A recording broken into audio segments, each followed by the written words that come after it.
Joseph Reso beserta seluruh rombongan hadir di tempat acara. Kami silakan untuk menempati posisi yang ditentukan.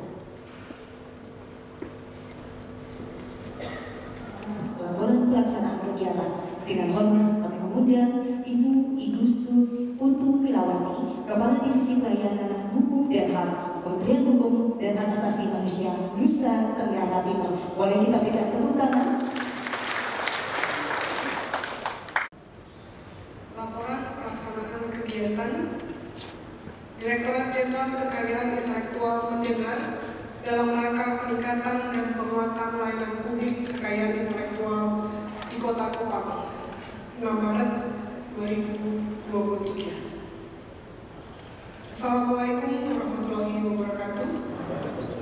Shalom, Salve, Om Swastiastu, Namo Buddhaya, salam kebajikan dan salam sehat untuk kita semua. Yang kami hormati Bapak Wakil Gubernur Nusa Tenggara Timur, Bapak Yosef Naisoi, Ibu Kepala Kantor Wilayah Kementerian Hukum dan HAM Nusa Tenggara Timur, Bu Marciana Dominika Jome, para pimpinan tinggi pratama di lingkungan Kantor Wilayah Kementerian Hukum dan HAM, Kepala Dinas Pariwisata dan Ekonomi Kreatif Provinsi Nusa Tenggara Timur, Bapak Z. Zoni Libing, Kepala Badan Kepegawaian Daerah Provinsi Nusa Tenggara Timur, Ibu Henderina Esnaikoda, Kepala Dinas Pertanian dan Ketahanan Pangan Provinsi Nusa Tenggara Timur, Bapak Leki Frederick Koli, para narasumber dari Direktorat Hak Cipta, MIG, Ditjen KI, dan Dinas Pariwisata dan Ekonomi Kreatif Provinsi Nusa Tenggara Timur, serta seluruh peserta kegiatan DJKI mendengar dalam rangka peningkatan dan penguatan layanan publik kekayaan intelektual di Kota Kupang. Pertama dan paling utama, mari kita panjatkan puji syukur kehadiran Tuhan Yang Maha Esa, karena atas berkat dan karunia-Nya, maka pada hari ini kita dapat berkumpul dalam acara DJKI mendengar dalam rangka peningkatan dan penguatan layanan publik kekayaan intelektual di Kota Kupang. Hadirin yang berbahagia, kegiatan ini dilaksanakan sebagaimana arahan dari Bapak Sekretariat Direktorat Jenderal Kekayaan Intelektual, di mana kegiatan ini merupakan implementasi Direktorat Jenderal Kekayaan Intelektual hadir di tengah-tengah stakeholder kekayaan intelektual. Untuk diketahui bahwa pendaftaran kekayaan intelektual di Provinsi Nusa Tenggara Timur secara umum dan di Kota Kupang secara khusus dalam 3 tahun terakhir berjumlah 1.584 permohonan untuk Provinsi Nusa Tenggara Timur dan 245 permohonan untuk Kota Kupang dengan rincian sebagai berikut. Jenis kekayaan intelektual untuk merek pada tahun 2021 sebanyak 110, 2022 meningkat sangat drastis di 329, dan untuk 2023 baru ada 11. Untuk paten 2021 ada 35, 2022 ada 20, dan 2023 12. Sedangkan desain industri hanya ada di tahun 2022 sebanyak 1 permohonan. Sehingga kemudian ini ada hak cipta yang cukup banyak di 2021 347, 2022 518, dan 2023 di 171. Ini untuk Nusa Tenggara Timur secara keseluruhan.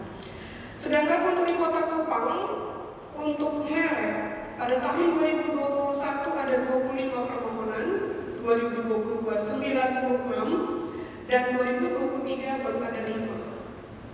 Untuk paten 2021 ada 14, 2020 ada 20, dan 2023 baru ada 2. Demikian juga dengan desain industri, baru ada di 2022 ada 1 permohonan, di 2021 untuk hak cipta ada 31, 2022 ada 48, dan di 2023 baru ada 3. Jadi boleh dikatakan favoritnya masih ada di merek. Selanjutnya perkenankan kami melakukan beberapa hal terkait dengan penyelenggaraan kegiatan ini. Tujuan dari pelaksanaan kegiatan ini adalah untuk meningkatkan pemahaman pimpinan daerah serta pemangku kepentingan lain terkait manfaat hadirnya KI di Provinsi Nusa Tenggara Timur, khususnya di Kota Kupang. Kemudian juga untuk membangun sinergi dan kolaborasi guna memanfaatkan sistem KI untuk memaju pertumbuhan kreativitas dan inovasi KI dalam pemulihan ekonomi nasional. Peserta kegiatan ini berjumlah 300 orang yang terdiri dari penggiat KI itu sendiri, pelaku usaha mikro, kecil, dan menengah, perguruan tinggi, SMA, sederajat, pihak perbankan, serta instansi pemerintah provinsi, Kota Kupang, dan Kabupaten Kupang. Adapun narasumber dari kegiatan kita adalah perwakilan dari Direktorat Merek dan Indikasi Geografis, perwakilan Direktorat Hak Cipta dan Desain Industri, serta dari Dinas Pariwisata dan Ekonomi Kreatif Provinsi Nusa Tenggara Timur. Metode yang dipergunakan dalam kegiatan ini adalah metode dengan paparan, tanya jawab, dan diskusi. Demikian laporan pelaksanaan kegiatan ini kami sampaikan. Selanjutnya kami mohon perkenan dan kesediaan kepada yang kami hormati Ibu Kepala Kantor Wilayah Kementerian Hukum dan HAM untuk dapat memberikan sambutan, serta kami mohon pula kesediaan dan perkenan Bapak Wakil Gubernur untuk memberikan sambutan sekaligus membuka kegiatan kita di pagi hari ini. Demikian yang dapat kami sampaikan. Wabillahi taufiq wal hidayah. Assalamualaikum warahmatullahi wabarakatuh. Om Santi Santi Santi. Terima kasih. Bapak dan Ibu para hadirin sekalian yang kami hormati, selanjutnya mari kita ikuti bersama sambutan Kepala Kantor Wilayah Kementerian Hukum dan Hak Asasi Manusia Nusa Tenggara Timur. Dengan hormat kami silakan kepada Ibu Marsiana Dominika Joni. Kita berikan close yang paling banyak. Assalamualaikum warahmatullahi wabarakatuh. Selamat pagi, salam sejahtera. Sampai Shalom. Om Swastiastu, Namo Buddhaya, salam kebajikan, salam sehat. Yang terhormat Bapak Wakil Gubernur Nusa Tenggara Timur, saya sapa dengan hormat Dr. Yosef Adrianus Naisoi MSI. Mari kita beri aplaus kepada Dr. KI. Beliau pada tesisnya untuk meraih gelar doktor mengambil peran pemerintah daerah dalam mewujudkan perlindungan kekayaan intelektual di Nusa Tenggara Timur. Jadi tidak salah beliau menjadi narasumber kita hari ini. Dan ruang ini menjadi ruang Bapak Ibu sekalian boleh bertanya kepada Bapak Wagub bagaimana peran pemerintah daerah mendukung KI ke depan. Yang saya hormati Kepala Dinas Pariwisata dan Ekonomi Kreatif, Kepala Badan Kepegawaian Daerah Provinsi Nusa Tenggara Timur, para narasumber, Bapak Ibu undangan hadir di sini Pak dari Pandi, Pak Fred Benu, ini sudah memiliki paten. Pak Fred ini sudah banyak KI-nya, ada beberapa paten waktu beliau masih di Undana. Rekan-rekan pimpinan tinggi pertama dari kantor wilayah, para peserta singkatnya kita semua yang hadir pada kegiatan DJKI mendengar. Saya mengajak kita semua untuk terus bersyukur kehadirat Tuhan yang Maha Kuasa, karena kita masih diberikan nafas kehidupan dan kita boleh ketemu pada pagi hari ini. Saya mengingatkan, mengajak kita semua, mari kita merefleksi. Hidup kita dan seluruh perjalanan hidup kita tidak terlepas daripada namanya kekayaan intelektual. Kita ini berasal dari masing-masing suku dan budaya. Kita punya para leluhur, kita punya adat istiadat. Disitulah KI harus kita maknai dengan baik. Seluruh yang kita pakai hari ini bagian dari kekayaan intelektual. Kita pasti pakai sepatu bermerek, jam tangan bermerek. Itu adalah kekayaan intelektual. Tapi kadang-kadang kita tidak menyadari bahwa kita harus melindungi kekayaan intelektual tersebut. Pada kesempatan ini saya secara khusus mesti menyampaikan terima kasih kepada pemerintah pemerintah daerah Provinsi Nusa Tenggara Timur yang selalu mensupport kantor wilayah Kementerian Hukum dan HAM Nusa Tenggara Timur dalam mendukung, mempublikasikan, mempromosikan pentingnya kekayaan intelektual di Nusa Tenggara Timur. Dan juga kepada pemerintah Kota Kupang, pemerintah daerah seluruh NTT yang saat ini sedang mempersiapkan rancangan peraturan daerah tentang penyelenggaraan perlindungan kekayaan intelektual. Tesis beliau waktu di Bandung itu bagaimana mendorong pemerintah daerah melindungi kekayaan intelektual. Kami juga menyampaikan terima kasih kepada Dekranasda dan PKK Provinsi Nusa Tenggara Timur yang mendorong bagaimana perlindungan kekayaan intelektual komunal, khususnya tenun ikat itu harus dilindungi. Kami juga berterima kasih kepada perguruan tinggi dari Universitas Kristen Artawacana, Universitas Nusa Cendana, Politeknik Negeri Kupang, Politeknik Pertanian Negeri Kupang, Poltekkes Kemenkes Kupang, Stikom Puyelindo, yang telah juga ikut mempromosikan, mendorong pendaftaran kekayaan intelektual khususnya personal di bidang paten. Juga teman-teman dari SMK Negeri 4, SMK Negeri 5, Bank NTT, Bank BRI, BSI, dan berbagai pihak yang terus-menerus bekerja sama dengan Kementerian Hukum dan HAM melindungi kekayaan intelektual.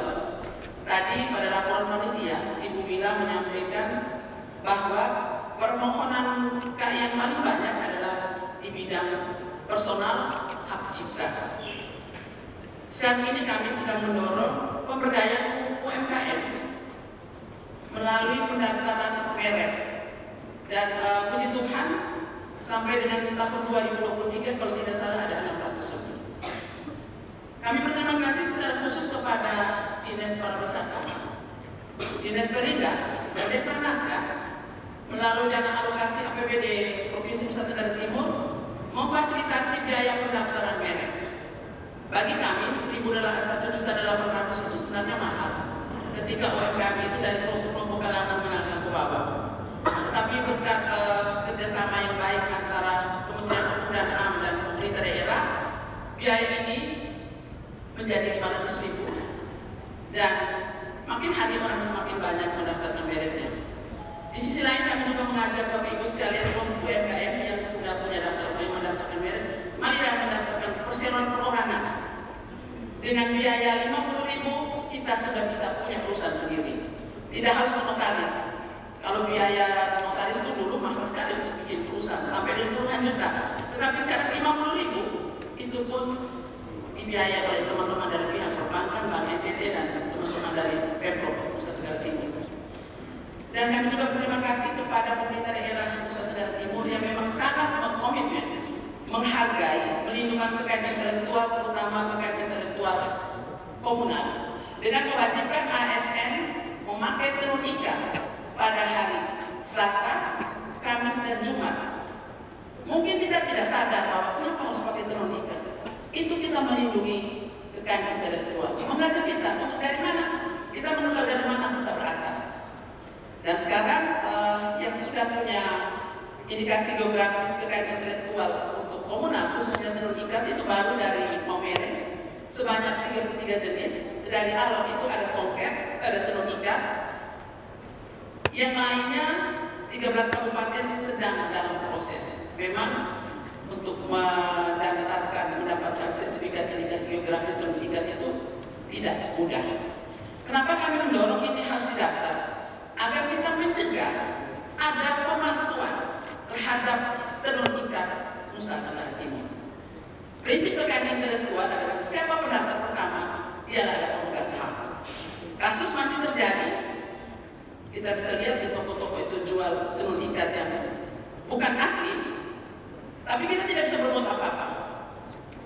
Sehingga kalau semua kabupaten kota sudah menyadari bahwa ini menjadi bagian penting, maka kita akan melaksanakan penegakan hukum. Sebenarnya bukan penegakan hukum yang kita kedepankan, tetapi bagaimana kita menghargai kekayaan intelektual, kita melestarikan kekayaan intelektual milik para leluhur kita yang harus kita hormati dan kita jaga. Mengingatkan kembali bahwa kekayaan intelektual itu ada dua, nanti akan dijelaskan secara detail oleh para narasumber. Yang pertama personal dan yang kedua komunal.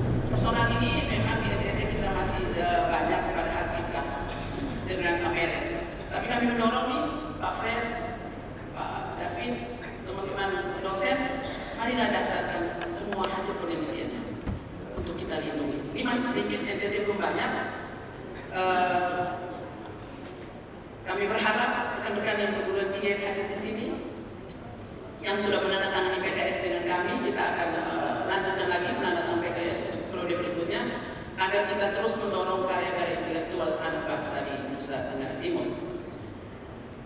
Pada kesempatan ini, dengan hormat, saya memohon kesediaan Bapak Wakil Gubernur Nusa Tenggara Timur membuka kegiatan ini, sekaligus memberikan sambutan dan juga sekaligus nanti menjadi narasumber kita pada siang hari ini. Terima kasih untuk hadiran Bapak Ibu sekalian. Mohon maaf apabila dalam pelaksanaan kegiatan hari ini ada hal-hal yang kurang berkenan. Sekali lagi atas nama penyelenggara, saya mohon dimaafkan. Dan kami menunggu Bapak Ibu sekalian, teman-teman pencipta lagu, seni, untuk datang ke kantor wilayah Kementerian Hukum dan HAM dengan mengeluarkan uang 200.000, teman-teman sudah bisa mendapatkan hak ciptanya. Terima kasih Ibu Ina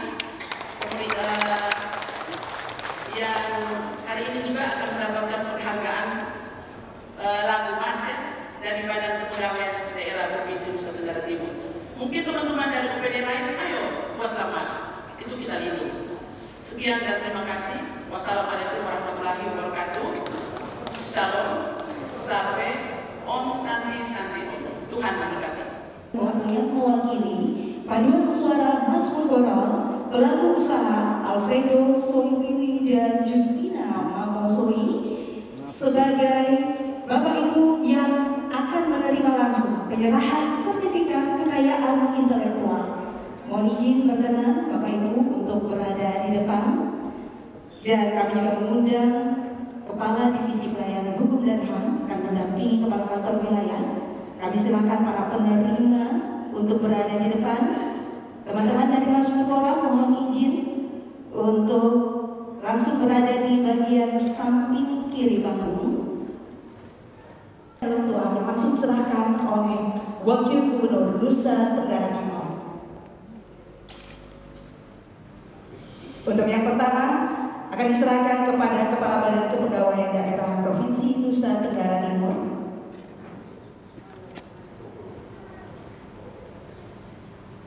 Kita kasih tepuk tangan dan aplaus paling meriah, Bapak Ibu.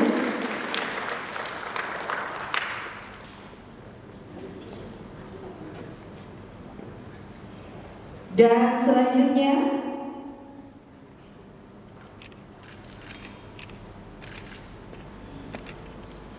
penyerahan sertifikat kekayaan intelektual akan diterima oleh yang mewakili Kepala Dinas Pertanian dan Ketahanan Pangan Provinsi Nusa Tenggara Timur. Sekali lagi kita berikan tepuk tangan dan aplaus paling meriah. Terima kasih.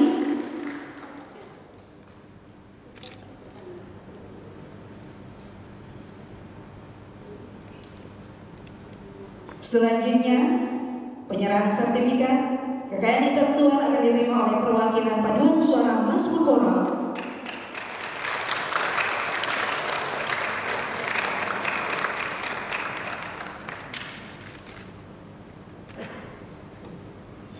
Dan juga para pelaku usaha, yaitu Alfredo Soiwili dan Justina Mamosoi.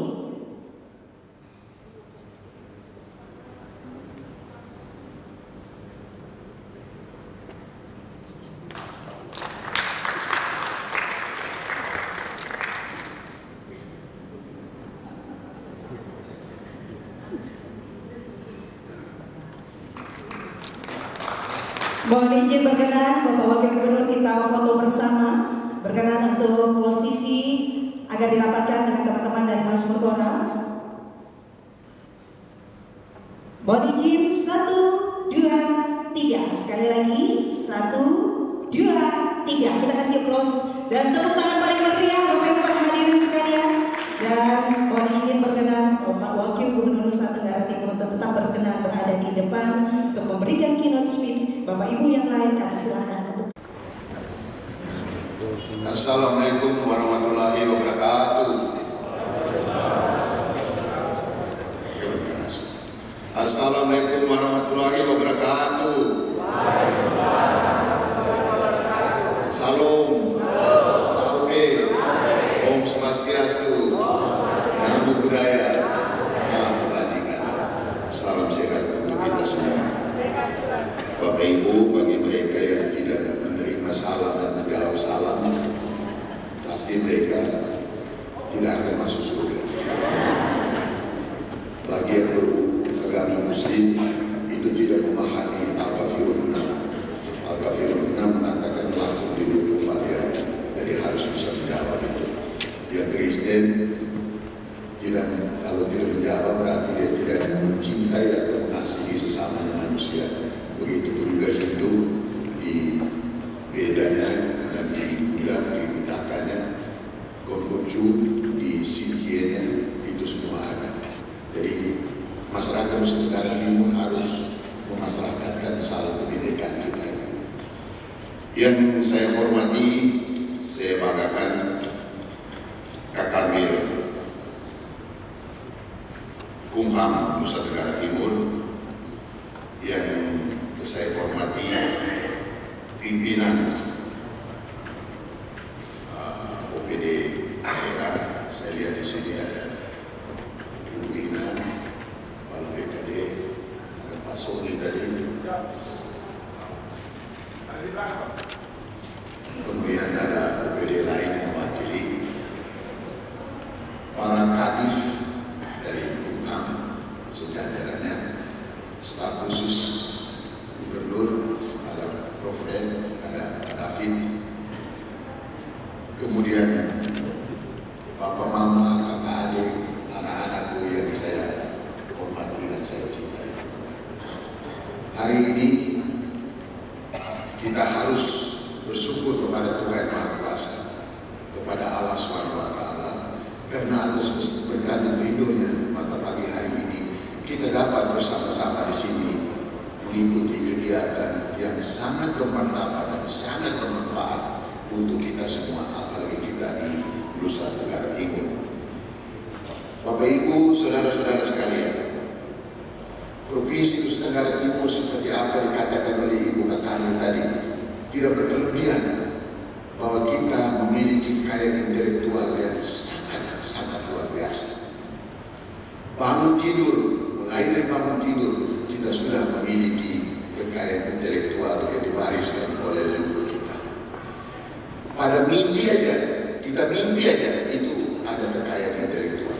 Mimpi aja, kita mimpi ketemu orang tua kita menggunakan pakaian, mimpi ketemu dengan kakak adik kita yang sudah meninggal, mereka akan menggunakan pakaian adat dan sebagainya. Itu kekayaan intelektual. Bapak Ibu, tidak berkelebihan bahwa di dunia internasional sekarang lagi memperebutkan mengenai kekayaan intelektual, terlebih kekayaan intelektual yang bersifat komunal. Pada saat sidang WIPO yang terakhir di Jenewa, kita harus berterima kasih sebesar-besarnya kepada Menteri Hukum dan HAM kita yang berpidato di WIPO, dan pada saat itu saya diminta 2 menit, tapi lebih dari 2 menit. Mana tidak boleh, tetapi Pak Dirjen WIPO memberikan waktu kepada Menteri Hukum dan HAM, dan Menteri Hukum dan HAM minta supaya saya bisa menjelaskan mengenai sasaran kita. Puji Tuhan, syukur alhamdulillah, pada saat itu diadakan voting mengenai sasaran. Saya tidak perlu sebut negara yang mengklaim bahwa mereka juga memiliki sasaran. Dan pada saat itu saya menjelaskan bahwa sasaran ini adalah kekayaan intelektual nenek moyang kami yang bersyukur kepada Tuhan Yang Maha Kuasa dengan menggunakan akar lontar, pohon batang lontar, dan daun lontar. Senarnya kami impor dari barat, hanya senarnya, tetapi semuanya itu adalah berasal dari Nusa Tenggara Timur, dan itu nenek moyang kami sudah membuat itu. dan untuk memuji kebesaran dari Tuhan Maha Kuasa karena memberikan satu pohon yang sangat luar biasa yang memberikan hidup dan kehidupan bagi masyarakat nenek moyang kita, maka orang tua kita di Nusa Tenggara Timur, saya mengatakan pada saat itu orang tua kami di Nusa Tenggara Timur dan Indonesia menciptakan sebuah lagu dan untuk memuji kepada Tuhan dengan menciptakan sebuah alat yang namanya sasaran. Akhirnya pada saat voting, pada saat itu saya sedikit bercerita, ada yang mengusulkan supaya votingnya secara tertutup, tapi dari Perancis mengatakan voting secara terbuka. Dan puji Tuhan, 2 lawan 196 negara, 196 negara mendukung Indonesia, dan 2 lawan mengatakan itu adalah milik mereka. Dan ini pelajaran yang sangat berharga bagi kita, Bapak Ibu. Oleh sebab itu tidak berlebihan, tadi Ibu kami mengatakan, mari kita daftarkan. Baik yang berafiliasi di BIPO maupun yang berafiliasi di UNESCO. Dua ini organisasi internasional itu yang mempengaruhi kekayaan intelektual kita. Karena di situ ada ekspresi budaya tradisional, ada pengetahuan tradisional, ada genetik, ada hak cipta, ada merek, ada indikasi geografis. Ini semua sangat luar biasa di Nusa Tenggara Timur. Kita pasti akan sejahtera kalau kita bisa memanfaatkan kekayaan intelektual yang sangat luar biasa. Dan pada kesempatan ini saya juga menghimbau kepada pemerintah daerah, kabupaten, kota, supaya segera membuat satu peraturan daerah. Saya sudah mengatakan bahwa peraturan daerah itu tidak selamanya hanya merupakan penjabaran dari undang-undang yang lebih tinggi, tapi dia juga menjadi otonomi rehalim. Otonomi rehalim maksudnya negara Indonesia ini agak sedikit unik, Bapak Ibu. Kita tidak negara federal, tapi kita negara kesatuan. Tapi dalam negara kesatuan ada 2 istilah yang sangat luar biasa. Ada yang namanya pendelegasi yang mengenang dari pusat kepada daerah, tapi ada yang namanya pemencaran kekuasaan dari pemerintah pusat ke pemerintah daerah. Pasal 18 Undang-Undang Dasar 1945 dengan jelas mengatakan pemerintah daerah diberikan otonomi seluas-luasnya. Seluas-luasnya dalam arti bahwa ada pemencaran kekuasaan, ada spreading van Machten dan ada shading van Machten. Oleh sebab itu pemerintah daerah kita tidak boleh lama-lama, karena kalau kita lama-lama kita orang sudah lebih dulu ambil kita punya kekayaan intelektual. Kita bikin peraturan daerah mewajibkan semua masyarakat kita untuk mendaftarkan kekayaan intelektual. Kalau memang ada yang tidak mampu, wajib hukumnya pemerintah daerah harus bisa membantu untuk mendaftarkan itu. Saya kira Bapak Ibu yang hadir di sini, saya berterima kasih. Anda sekalian adalah pahlawan ekonomi bagi Nusa Tenggara Timur. Tepuk tangan untuk kalian. DKD aja, mereka punya logo dan lagu. Itu akan menghasilkan sesuatu. Kalau ada orang yang dengar lagu ini bagus, mereka nyanyi, itu bayar. Itu sudah rumus di dunia ini. Sekarang tidak ada lagi yang gratis harus bayar. Itu. Jadi kalau Bapak Ibu punya merek, apalagi namanya indikasi geografis, kita punya singkong yang ende yang luar biasa, kita punya beras hitam yang sangat luar biasa, kita punya kekayaan intelektual yang gunung itu di Kalapemaja. Itu kalau dibikin, didaftarkan, maka itu sangat luar biasa. Orang akan lihat di internet, dia sudah masuk di dalam kekayaan intelektual atau masuk dalam pengetahuan tradisional atau tidak. Kalau belum masuk di situ, orang akan mengatakan, oh tidak, kami belum mau datang di sini. Tapi kalau sudah masuk di situ, orang akan berdui-dui untuk datang ke Nusa Tenggara Timur. Oleh sebab itu, Bapak Ibu, saudara-saudara sekalian, tidak berlebihan. Pagi hari ini saya sebagai wakil gubernur dan Pak Victor sebagai gubernur, kami tidak henti-hentinya mengajak untuk mengeksploitasi dan mengeksplorasi semua kekayaan, baik itu flora maupun fauna maupun pelikan, dan terlebih kekayaan intelektual yang diwariskan oleh nenek moyang kita. Tadi Ibu kami mengatakan pemerintah Nusa Tenggara Timur mewajibkan semua ASN-nya. Bila perlu nanti sebentar lagi kita akan mewajibkan anak-anak kita di sekolah untuk menggunakan pakaian adat. Sebentar lagi. Jadi tidak hanya kami mengusulkan supaya kelas 12 masuk jam 5 yang lagi ribut sekarang. Saya harus klarifikasi ini Bapak Ibu. Jam 5.30 itu bukan KBM, bukan kegiatan belajar mengajar. Ini tolong disebarluaskan. Jam 5.30 itu anak-anak berdatangan ke sekolah. Sampai di sekolah, olahraga bersama, berdoa bersama. Kalau memungkinkan karena kita belum menyiapkan, yang bawa bekal makan bersama. Setelah makan, rileks kumpul bersama, baru masuk ke kelas. Di sebelahnya itu ibu guru dan bapak guru menyiapkan pelajarannya. Kalau dulu kami itu namanya TIU dan TIK, teknik instruktur umum dan teknik instruktur khusus, menyiapkan di sana. Ada kepala sekolahnya memberikan pedoman di sana sebelah ruang sebelah. Ini sebelah itu anak-anak sambil bergurau.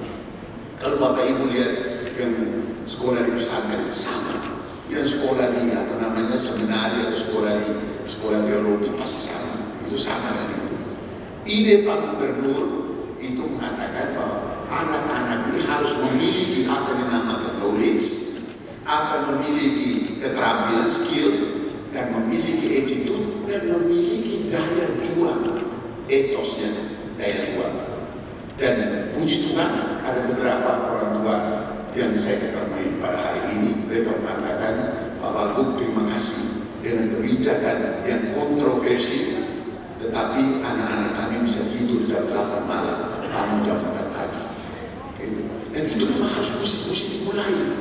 Jangan sampai tidurnya jam 12 malam, jam 1 malam. Kemudian lihat ada pemuda-pemuda yang minum di situ, mau minum, begadang lagi, tidur besok pagi jam 6 belum bangun juga. Tetapi kalau dia tidur lebih cepat dan bangunnya juga masih lebih cepat. Dan orang tua kita selalu mengatakan, sebelum ayam berkokok, sebelum ayam turun, kita harus sudah bangun lebih dulu. Nanti makanannya belum diambil oleh ayam. Gitu. Itu nenek moyang kita. Itu kekayaan intelektual. Kekayaan intelektual itu adalah semua proses yang diwariskan oleh nenek moyang kita yang bermanfaat untuk kita sekarang sesuai dengan kondisi sekarang. Itu adalah kekayaan intelektual. Jadi tidak hanya berbentuk fisik, tetapi yang berbentuk non fisik juga itu merupakan kekayaan intelektual. Satu proses di mana diwariskan oleh nenek moyang kita kepada kita. Jadi Bapak Ibu, mulai hari ini jangan lagi kontroversi mengenai jam 5.30. Dan itu kami menguji coba hanya di dua sekolah dan kelas 12. Bisa dibayangkan Bapak Ibu, sekolah swasta lebih hebat daripada sekolah negeri kita. Kita punya duit, gurunya sudah hebat-hebat, swasta cari duit sendiri, kita negeri punya uang banyak, tapi mutunya kok sebelah sana kok bisa lebih hebat dari kita. Ini kan tidak masuk akal. Mesti kita harus lebih hebat. Duitnya ada, anak-anaknya hebat-hebat semua. Hanya tinggal bagaimana kita mendorong supaya menerapkan apa itu pedagogi, apa itu pendidikan, apa itu didaktik metodik yang benar dan tepat. Gitu. Memang pertama kali pasti yang namanya Victor Lesko dan Yusuf Naisoin sudah dengar dimaki-maki pasti. Semua kebijakan itu pasti kontroversi pertama. Tapi setelah itu baru mereka, oh begini padanya bagus. Nanti kemudian, itulah. Itu gubernur saya selalu mengatakan mewujudkan terwujudnya imajinasi kenikmatan. Jadi kalau dia bilang berarti dia sudah nikmat, dia sudah merasakan kenikmatan itu. Kenikmatan dalam arti bahwa dia sudah bisa merasakan ada manfaatnya. Bapak Ibu, saudara-saudara sekalian, di dalam kekayaan intelektual, saya kira sebentar lagi kita ada beberapa narasumber. Kita akan menjelaskan lebih rinci. Dari pada kesempatan ini, sebagai wakil gubernur dan sebagai pemerintah daerah, saya mengajak kita semua di seluruh penjuru Nusa Tenggara Timur supaya memanfaatkan sebesar-besarnya kekayaan intelektual kita. Kita punya merek yang luar biasa, kita punya indikasi geografis yang luar biasa. Tapi kalau ini kita tidak didaftarkan, karena satu-satunya diambil oleh dunia harus didaftarkan di Kumham, karena itu administrator dari WIPO dan dari UNESCO di dunia. Tari-tarian kita, jangan orang menari kalian ketawa. Yang tadi anak-anak kita, itu luar biasa, makanya tepuk tangan untuk mereka. Itu kekayaan intelektual. Saya pernah melihat di di ASN kita ada suatu instansi atau OPD yang nyanyinya bagus, dengan pakaiannya bagus, kita tahu emang.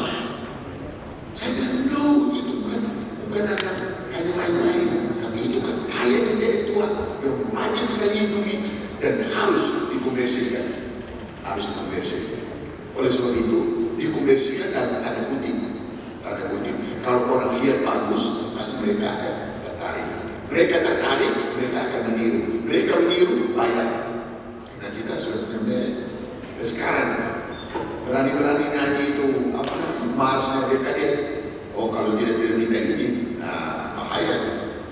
Itu harus bayar. Itu harus minta izin. Itu kekayaan intelektual. Bapak Ibu, saudara-saudara sekalian, kekayaan intelektual ini adalah milik negara. Ini harus dipahami bersama. Dia merupakan corpus possession negara semua. Karena bumi, air, dan sebagainya dimiliki oleh negara. Tetapi dia berubah menjadi animus producti, menjadi kekuasaan, penguasaan.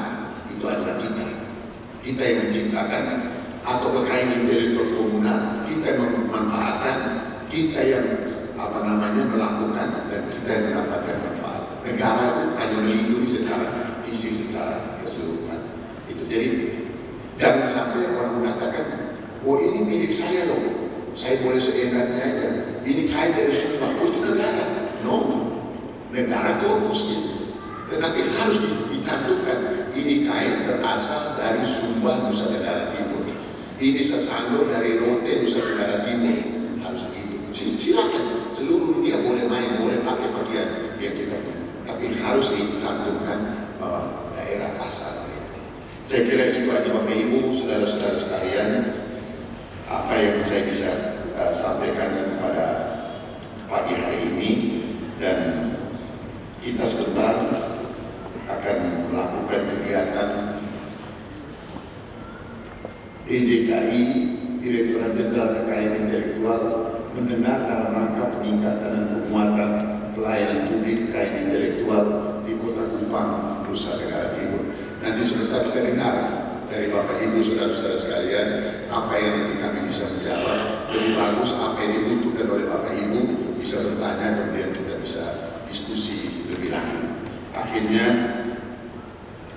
saya mengucapkan banyak terima kasih kepada Ibu Kanwil beserta jajarannya, dengan Kanwil dan Kadif beserta jajarannya yang telah memfasilitasi pertemuan ini, sehingga kekayaan intelektual kita di Nusa Tenggara Timur bisa lebih bermanfaat, berhasil guna dan berdaya guna untuk masyarakat dan bangsa Indonesia. Sekian dan terima kasih. Wassalamualaikum warahmatullahi wabarakatuh. Salam, salve, om santi, santi, santi, om namo buddhaya, salam kebajikan, salam sehat untuk kita semua. Terima kasih. Terima kasih.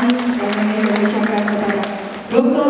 Anus Joseph Adrianus Naisoi MM, Wakil Gubernur Nusa Tenggara Timur, yang telah menyampaikan keynote speech dan juga membuka secara resmi seluruh rangkaian kegiatan DJKI mendengar dalam rangka peningkatan dan penguatan layanan publik kekayaan intelektual di Kota Kupang, Nusa Tenggara Timur. Sekali lagi Bapak Ibu para hadirin sekalian, kita berikan aplaus paling meriah untuk kita semua. Bapak, ini kan masih banyak yang Pemda yang belum ada aturan berkaitan dengan intelektual. Iya, saya menghimbau. Jadi begini, saya mau menghimbau kepada semua Pemda. Kita di provinsi lagi persiapkan. Kita minta juga kepada pemerintah daerah memang ada kelemahan, ada kekuatannya. Orang mengatakan Perda jangan terlalu banyak, tapi ini prioritas. Mengapa? Kita menempatkan pariwisata sebagai prime mover. Dalam pariwisata itu ada atraktif, ada atraksi, misalnya atraksi budaya kita. Jadi misalnya ada kegiatan-kegiatan ini budaya, diwajibkan semua orang yang datang itu menggunakan pakaian adat, dan itu ekonominya akan berkembang. Kemudian makanan itu harus dipersiapkan oleh daerah setempat. Nah, itu membutuhkan Perda. Kenapa? Tidak mungkin masa kita telur aja bisa ambil dari luar. Kita mesti persiapkan, dan itu diwajibkan. Karena pariwisata itu rantai pasok ekonominya itu sangat luar biasa, atraktif. Kemudian akomodasinya itu mereka datang tuh akomodasi di dalamnya itu ada rumah makan dan sebagainya, dan makanan tradisional kita harus siapkan di situ. Kemudian hiburan gitu, hiburan rupa nyanyi dan sebagainya gitu. Itu kan juga kekayaan intelektual. Oleh sebab itu kita menghimbau kepada pemerintah daerah supaya segera mungkin bersama dengan DPRD untuk melakukan Perda mengenai perlindungan pemanfaatan kekayaan intelektual baik yang perorangan maupun yang komunal.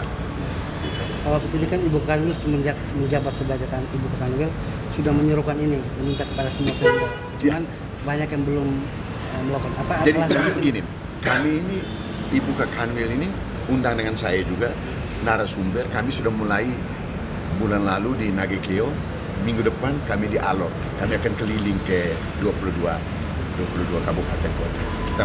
Kita mau menghimbau kepada pemerintah daerah supaya bersama-sama dengan kita. Kalau mereka ada kesulitan dalam legal drafting, Kanwil akan membantu. Gitu.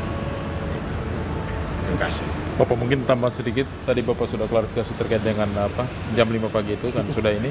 Nah, tambahan sedikitnya adalah tadi pagi itu ASN teman-teman di Dinas Pendidikan itu justru apel jam 5.30. Nah, ini ya seperti apa? Mungkin begini, karena mereka ini kan pendidik, namanya aja Kadis Pendidikan dan Kebudayaan. Pendidikan itu adalah terdiri dari bimbingan, pengajaran, dan atau latihan. Bimbingan itu sebelum kita membimbing orang ya kita berbimbing sendiri, diri sendiri. Oleh sebab itu mereka mungkin mau memberikan contoh.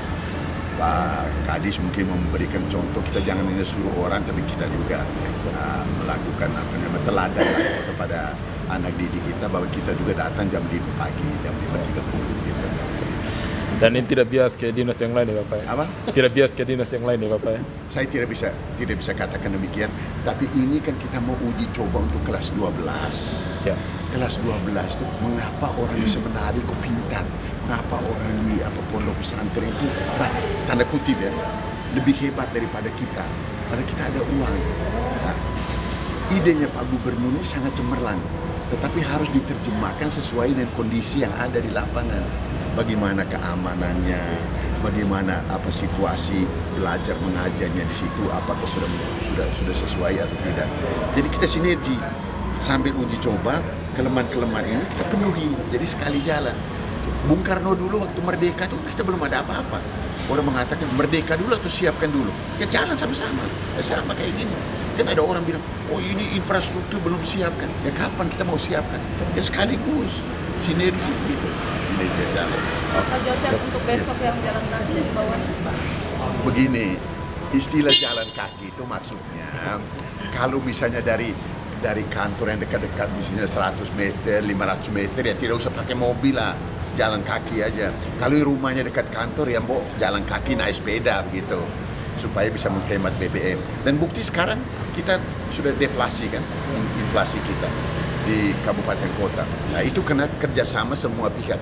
Itu salah satu bagian kecil aja daripada mengurangi inflasi. Tapi inflasi itu kan pengaruhnya banyak sekali variabelnya. Jalan kaki itu jangan melihat bahwa jalan kaki dari OS House sana jalan kaki sampai sini. Tidak. Ini orang terjemahkan lurus-lurus. Jalan kaki itu maksudnya kalau bisa ada kemungkinan kita bisa jalan beberapa ratus meter, bawa jalan, jangan pakai mobil atau pakai sepeda. Itu maksudnya menghemat BBM. Jadi ide Pak Gubernur ini cemerlang. Jadi tapi harus diterjemahkan secara mendetil oleh kita yang di bawah. Itu. Jadi jangan terima bulat-bulat jalan kaki dari OSAO, dari apa namanya masih di sana jalan kaki ke sini, tidak begitu. Itu kan minta orang supaya mati itu kalau jalan kaki sampai berapa puluh kilo, tidak. Tapi detailnya sudah sampai ke bawah Pak Joseph. Ya? Detailnya tadi itu sudah sampai ke bawah. Ya itu kan nanti kita Ibu Kadis, Kadis akan menerjemahkan ke bawah dengan Ibu Sekdanya akan menerjemahkan.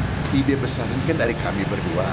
Kan ada perencanaan corporation kami, perencanaan strategi, perencanaan pelaksanaan itu ya di bawah yang harus melaksanakan dong. Masa kami juga pikir semuanya. Bisa rambut saya tambah keriting kalau pikir semua begitu. Jadi ide itu tuh ada yang ideal, ada yang realita, dan ada fleksibilitas. Ideal itu dilontarkan oleh Pak Gubernur atau oleh saya, tapi terjemahkan di bawah sesuai dengan kondisi dan situasi yang ada. Itu namanya dimensi realita. Baru kemudian dalam pelaksanaan itu fleksibilitas. Fleksibilitas dalam arti jalan kaki bukan 10 km jalan kaki, tidak. 500 meter mau jalan kaki. Contoh misalnya, dari depan mau ke sini masih pakai mobil, nggak usah jalan kaki, ini bisa. Itu dimaksudkan Pak Gu, gitu. Ya, oke. Nah, tolong dijelaskan yang utuh gitu ya, jangan separuh-separuh nanti. Oke.